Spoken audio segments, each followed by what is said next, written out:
In 1965, the 176th Fighter Interceptor Squadron of the Wisconsin Air National Guard in Madison transitioned from the F-89 Scorpion to the F-102 Delta Dagger.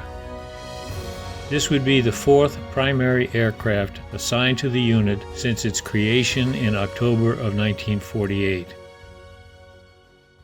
It was designed as an all-weather interceptor. It carried missiles. Some of them carried rockets. They were carried internally.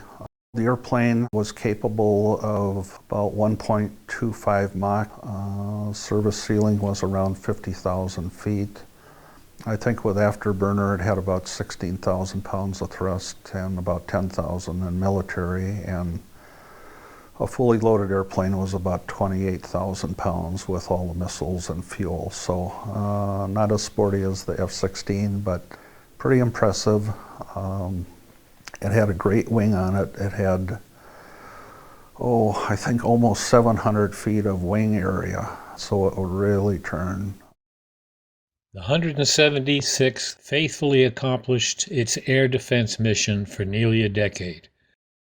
In recognition of the way the unit performed, and in response to numerous requests for special event flyovers, Major Neil Udell recognized the potential of using the Delta Dagger as an item of public relations. In late 1969, a precision flying team, Deuces Wild, was formed. Major Udell felt that the Deuces would allow the squadron to honor flyby requests, serve as a recruiting tool, and increase recognition of the mission of the Wisconsin Air National Guard. Deuces Wild happened back at a time when, in my life, I had a lot of free time. I was laid off from the airlines. It just uniquely happened at that. And so when they were looking for people to fly in a possible Deuces Wild team, I certainly raised my hand. I basically volunteered, said, hey, I'm your man, and because it provided additional flying for me and some activity since I had extra time not working for the airlines for a while. So, and let's face it, what other fighter pilot doesn't like to go fly formations? So, it's just, this is the fun part of flying. So that's how I got involved. The initial concept envisioned a 4-ship demonstration team, but it quickly evolved into a 5-ship team with the addition of a solo performer.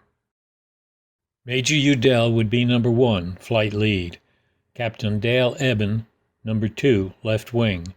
Captain Dick Van Roo, number 3, right wing. Captain Skip Foster, number 4, slot. And Lieutenant Colonel Dave Hoff, number 5, solo. Lieutenant Colonel John Monsingo was designated as the narrator. Major Dick Manthe and Major Al LeQuay were also assigned to the team, since everyone except Major Udell and Major Manthe were part-time guardsmen. 6 crew chiefs were also carefully selected to serve with the team. Sergeants Mike Byers, Mo Cormier, Denny Scanlon, Ed Folger, Ron Rutz, and Gene Duckert. The first official show of Deuces Wild was in the summer of 1970 at Volk Field, Wisconsin. Major Udell led a 16-ship formation with the Deuces in the lead. After the rest of the formation landed, the team flew a show for the entire unit, and Lieutenant Colonel Hoff did a solo performance. On the third Sunday of September 1970, the team was invited to perform for Battle of Britain Days at Chatham Royal Canadian Air Force Base in New Brunswick, Canada. That was an honor. It was definitely an honor because you were representing the unit, and it felt good to do that. I was in regular life. I was a pilot with American Airlines, and it was fun to come up and do a little different flying here with the unit, especially something like the formation flying. After the Battle of Britain were Aero 70 in Rhinelander, Wisconsin, Air Age 72 in Milwaukee, and numerous 4th of July celebrations around the state. In 1970, based on publicity and suggestions from the National Guard Bureau, the Air Force decided to make Deuces Wild an official demonstration team along with the Thunderbirds and the Navy's Blue Angels. On these formal shows, everything started right on the ramp. We marched to those airplanes, crew chiefs were right there, everybody got in, everybody started engines simultaneously. So the show was, it was far more inclusive and included everything from ground as well as landing, taxiing, recovery. Everybody got out of their airplanes at the same time, whereas some of the other flying shows that were just somewhere, Green Bay or wherever, we simply launched off of here like a regular old mission, formed up, went up there, did the flyby, and did our normal recovery without all the fanfare and the formality of getting ready and the recovery. Additionally, the 176th Fighter Squadron had won the F-102 category at William Tell in 1972. 4 members of the William Tell team were also Deuces Wild members: Major Dick Manthe, Major Al LeQuay, Captain Dale Eben, and Captain Skip Foster. At William Tell, as things played out, I was the last guy to fly. I had a refly, and we were just behind. There was one active duty F-102 unit in the competition, which was Keflavik out of Iceland.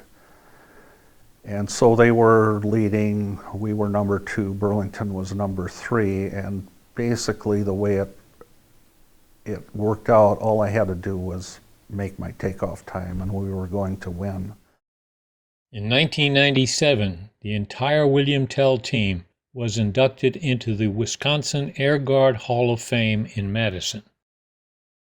The final performance of the Deuces took place in September of 1974 at the William Tell Weapons Meet at Tyndall Air Force Base, Florida.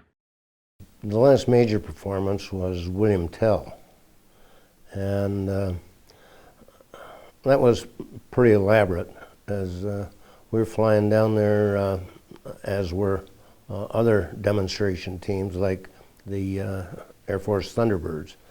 And so it was more elaborate in the show itself and in the communications and the length of the show and the number of maneuvers and formations that were performed. And it was probably the epitome of the demonstrations that were put on by Deuces Wild throughout its life. Later, in 1974, the Air Force decided that the Thunderbirds would be the only Air Force demonstration team, and the Wild Deuces were no more.